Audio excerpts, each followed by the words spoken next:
You've had a front row seat to a variety of rhythms of marriages.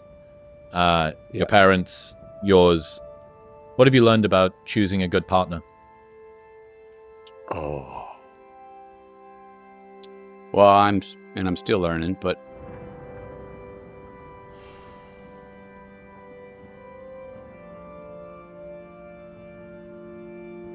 friends first.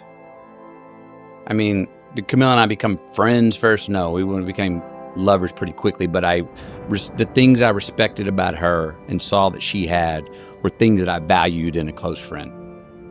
Someone who respected their past, someone who had a great sense of humor but was never gonna lie to put themselves to get what they wanted in front of me or take advantage of me. Someone who, was impressed with who I was much more than they were impressed with what I did. Someone who very quickly saw the best in me and was like, I like that. Let's see some more of that, and watered that side of me. As we talked about earlier, see some more of that. Let me put some more fuel on that fire so you can even be more of that. Why not be all of that?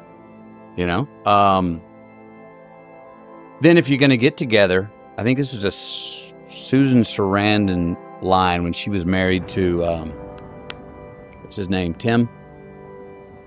Who was Susan Sarandon married to years ago? An entire room of people shaking their heads. Great actor, Shawshank Redemption. Tim Robbins. There we are. They had a line that said that we have similar moral bottom line. It's always stuck with me.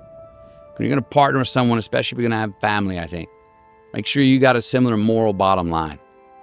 And look, Camilla and I are going through new challenges now because we have teenagers. Our moral bottom line and do's and don'ts and what's accepted and what we wouldn't accept has been pretty part and parcel up until now. Teens are getting like, well, I'm a little loose over here. Yeah, let them go. Let them go get that scar. Let them go get their heart broke, whatever that is. Let them go try it out and fail or succeed. Let them go negotiate, free play. She's a little more. And so her and I are working on that balance right now. And it's a new balance having teenagers as they're getting their independence. But having a similar moral bottom line, connected to bringing out the best in the partners is having somebody you're a fan of and that they're a fan of you. You call each other on your shit, or you don't have to call it because a look says enough, and you're like, yeah, I know. Yeah, that was me, bogey, I got away with that one again. No more, cut that out. And then what I'm learning now, trying to learn, is that it seems we're essentially all the person that, for me now, I think I'm essentially the same person I was 19 years ago. Essentially the same person I was when I was 8, 50, or 1. But our value systems reorder as we grow, independently and as a couple. Your value system changes for every parent when they become a parent for what's important in their life. So you're moving things different places on the chart, in the number 1 spot, the 2 spot, and 3 spot. But to understand that it also happens with us as individuals, and going that we do change, and how do we, even by being essentially the same person that we fell in love with, we still need room to change along the way and go through things that may seem inconsistent with who the DNA of why we fell in love with that person or what we love, who someone was. But no, they're still essentially that, but give them room to change. Give them room to change. Also, I think it's a Springsteen line, you don't, about sometimes you're running and the other one's walking.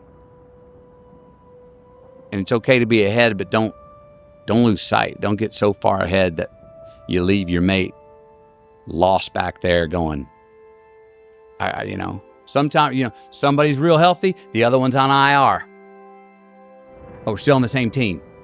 That takes patience by the one who's healthy and takes persistence by the one who's on IR. But you gotta wait up to hold that hand to go, we're still doing this together, even though maybe in this zone right now in my life, I'm flying and you're walking. So certain things that I find, well, she's flying and I'm walking, you know? And so navigating that, how we change as we grow up, and measuring that against who we initially fell for in the first place and seeing, well, they are still that. Of course they changed. Hell, I've changed.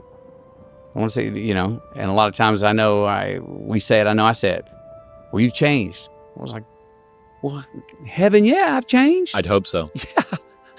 You know, and doing that with a partner